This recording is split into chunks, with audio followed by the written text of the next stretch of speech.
તો જય માતાજી મિત્રો, આપણે આજે ઓલું જે બાજરીનું કામ અધૂરું હતું એટલું હવે શેરડી થોડુંક શેડવાનું, હવે થોડીક મકાઈ રહી ગઈ હતી એટલી વાઢી છે. હવે એટલું શેરડી નાખવાનું, શેરડી અને પછી બાજરીની પાળીઓ નાખી ગયા પછી આ બાજરીનું વાવેતર હવે આપણે કઈ નાખવું છે.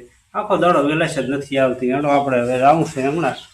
અને આ જોવા મહેમાન અમારે તો એક દાડાની વેલાશ નથી આવતી, એમ ઘડીકની વેલાશ નહીં આવતી. ના જો મહેમાન વગેરે પાથરે બે ગયા છે. જો મહેમાનને ગોદડા લાખો ગોદડા જો તો કરી તો હડો આપણે એમણે જોતા આવે કેટલા છે, 2 3 4 હતા વઢી ગયા છે લગભગ. તો પછી આપણે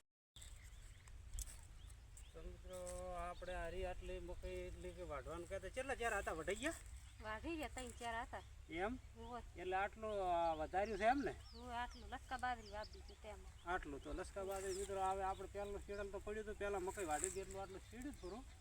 અને આટલું હવે એક હોળિયું વધાર્યું છે આમાં કે લસકા બાજરી વાવી છે. અને એક હોળિયું રાખ્યું છે આરી, આ એક હોળિયું છે એટલું આપણે લીલાડો કે દુબહારું રાખ્યું છે. અને આટલી લસકા બાજરી ભેગી થઈ જાય. અને આ જોડે પાસે આટલા ઘઉં આપણે જો આપણા ઘઉં કર્યા છે.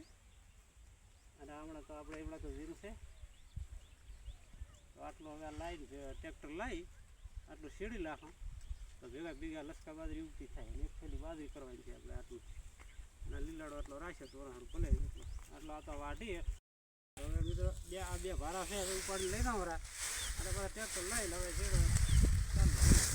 થઈ જાય પાળી થઈ જાય.